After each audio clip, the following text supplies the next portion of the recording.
इस वीडियो में हम लोग पर्टिकुलरली देखने वाले हैं कि जर्मनी में कैसे आपको मास्टर्स के लिए प्रोसीड करना है। तो welcome to our YouTube channel Yourpedia global and ये पर्टिकुलरली वीडियो मास्टर्स मॉड्यूल से रिलेटेड है।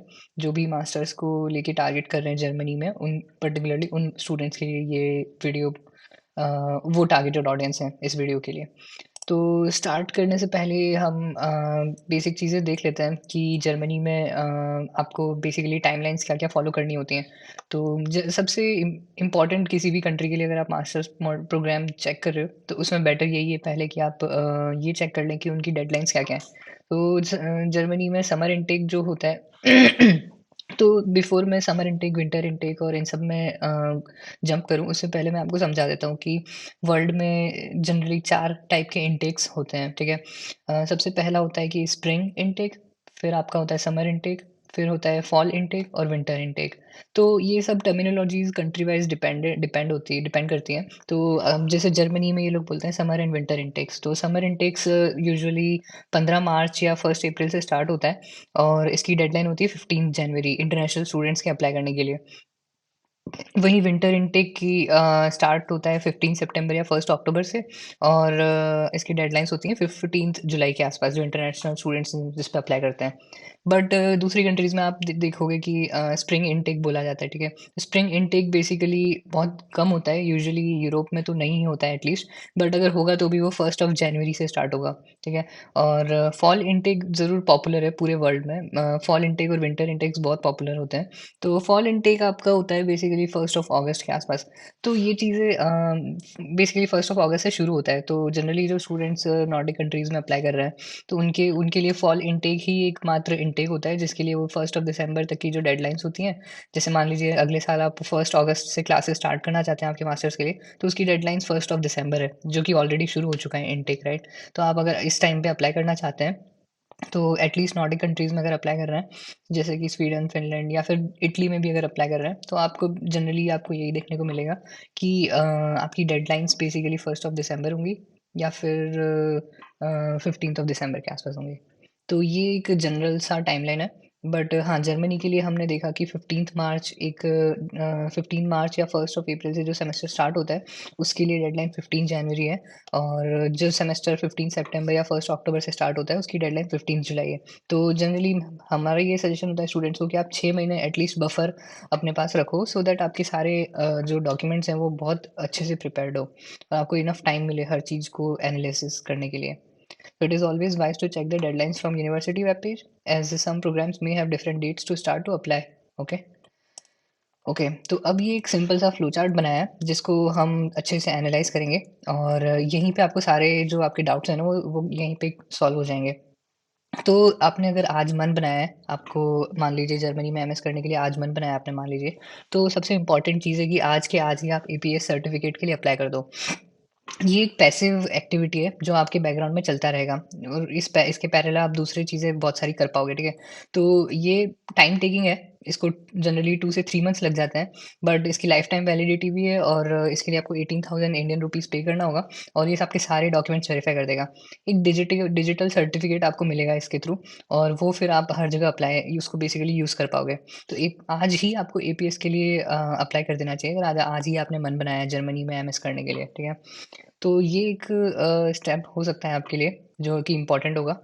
एट प्रेज़ेंट जो करंट सिनेरियो है, जैसे कि आप मान लीजिए जर्मनी में नेक्स्ट इनटेक जो आ रहा है 1 अप्रैल से जो स्टार्ट होगा, अगर उसके लिए अप्लाई कर रहे हैं तो आपको एपीएस खाली वीज़ा प्रोसेसिंग में यूज़ होगा।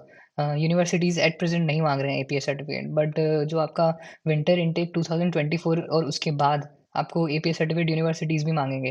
तो इवन आप अगर विंटर के लिए अप्लाई कर रहे हैं, तो भी आज अच्छा टाइम है इस एट प्रेज़ेंट कि आप एपीएस सर्टिफ़िकेट के लिए अप्लाई करते हैं, ठीक है? इसको 2 महीने से 3 महीने लगते ही हैं हमेशा और ये कि बैकग्राउंड में चलता रहेगा। आप दूसरा प्रोसेस स्टार्ट कर सकते हो मीनवाइल।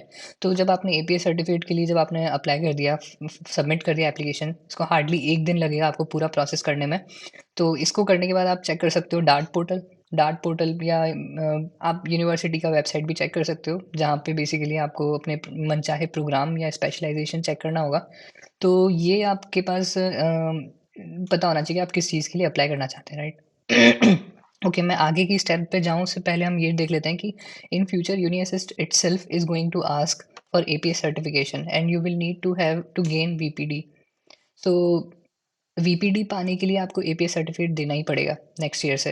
नेक्स्ट ईयर मतलब विंटर 2024 से, ठीक है। So for the summer semester 2024 applicants with an Indian school और university degree do not need to submit APS certificate to Unisys for the application while they will be it will be required for your visa processing. Okay, तो जब आप VFS Global जाएंगे तो वो आपसे मांगेंगे 2024 semester के लिए, समर सेमेस्टर के लिए, राइट। तो यूनिवर्सिटी तो आपसे नहीं मांगेगा बट VFS ग्लोबल आपसे मांगेगा एपीएस सर्टिफिकेट, ठीक है।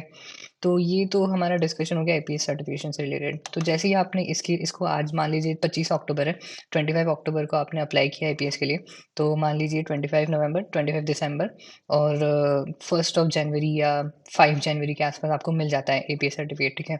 तो तुरंत जैसे ही मिल गया तो आप वैसे भी आपको यूनिवर्सिटी तो मांग रहा है बट आपको एपीएस सर्टिफिकेट तो मिल जाएगा एटलीस्ट, तो वो आप वहाँ पे सबमिट कर सकते हो वीएफएस ग्लोबल पे।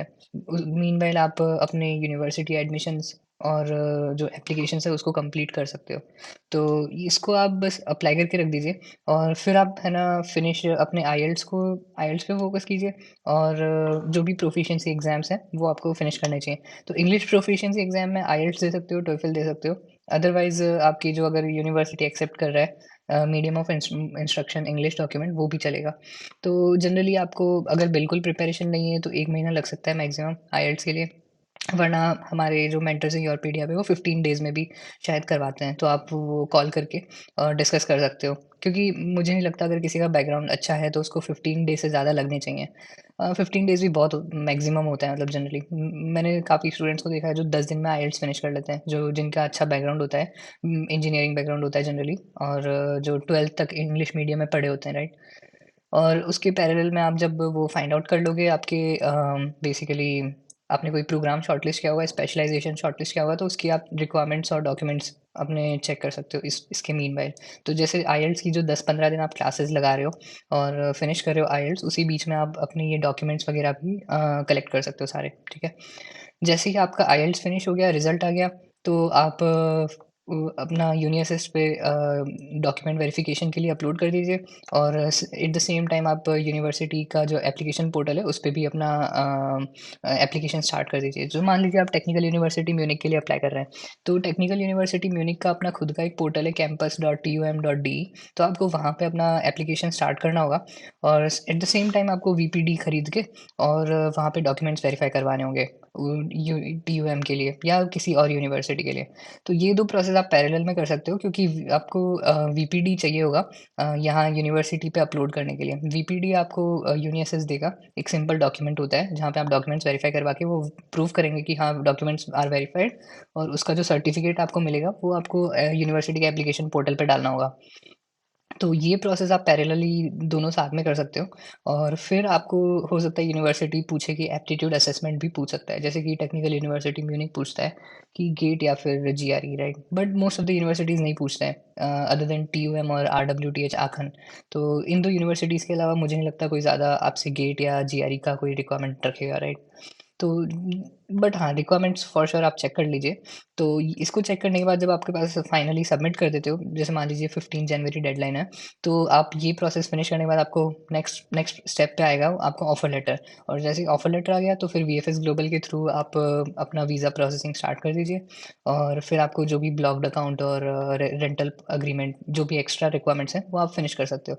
तो हमने एक्चुअली ना ये पूरा एक माइलस्टोन्स बना रखे हैं अलग-अलग, जो हमारे जो एनरोल्ड स्टूडेंट्स हैं उनके लिए भी हमने इसी तरीके से माइलस्टोन्स डेवलप कर रखे हैं और हम इसी तरीके से आगे बढ़ते हैं इस पर्टिकुलर प्रोसेस में। और आपके लिए एक सिंपल सा ये जो प्रोसीजर है, अगर आप आज अप्लाई कर रहे हैं तो आप कैसे प्रोसीड कर सकते हैं, ये स्टेप्स आप वीडियो पॉज़ करके भी चेक कर सकते हैं। Thank you.